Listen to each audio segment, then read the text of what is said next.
So, okay, this is amazing stuff. This is amazing stuff from Donald Trump Jr. It took about 12 hours after my father's election win for Hamas to call for peace. I mean, Donald Trump isn't even president yet, and he's already getting it done. Spectacular. Newsweek. Hamas calls for immediate end to war after Trump election win.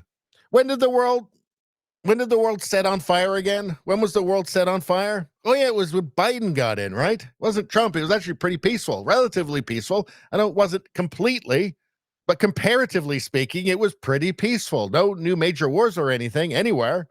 It all seemed to go to hell after Trump left for some reason.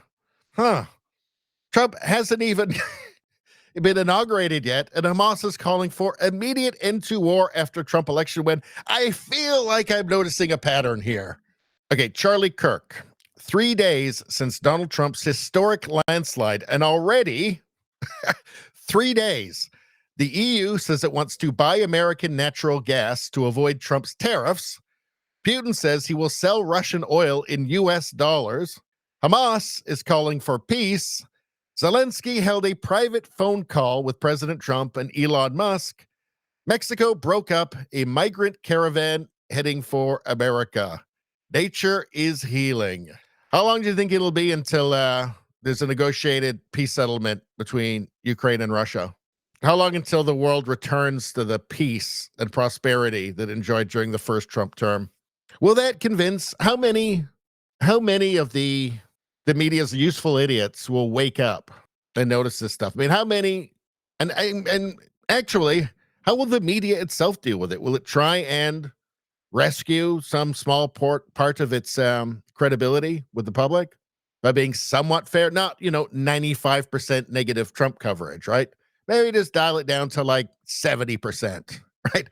I still say if Kamala had gotten only 70% positive news, or let's say 60% positive news, and Trump had only gotten 60% negative news, there wouldn't even have been a question heading into the election day, right? Everybody would have known it was no contest, a complete wipeout months in advance. It'd be interesting to see how everybody, I mean, MSNBC, forget it. They're completely lost, right? They have their business model. They're going to stick with it. They're going to stick with Rachel Maddow. They're going to stick with the lunatic nightmare delusion that they all live in, or that they're instructed to live in. Although, another question, if Donald Trump really is going to go in and weed out the deep state actors, the malevolent deep state actors, well, who's going to be giving the talking points to MSNBC anymore, right? Because obviously there's a partnership between, the security state, the intelligence state, and MSNBC, and the deep state and MSNBC. Maybe they'll just be floundering, totally lost. They'll not know what to say anymore now that they're not getting their talking points and their leaks anymore. That'll be interesting to see. Nevada's saying, I predict that before January 20th. Are you talking about a peace deal between Ukraine and Russia? It's inevitable. I mean, that's the only thing that makes any sense. Let's see. Cobra says there's a video about this and Putin floating around on X. Well, there's been some interesting stuff that Putin has been saying. I watched a video earlier. I think I've got it coming up where he's talking about, like, he was genuinely impressed with Trump's courage, Trump's courage in the face of that assassination attempt. Like, it was impressive. Everybody took note of that. Like, if you didn't think he was a serious man before, you did after that, or you should have if you had any fucking sense.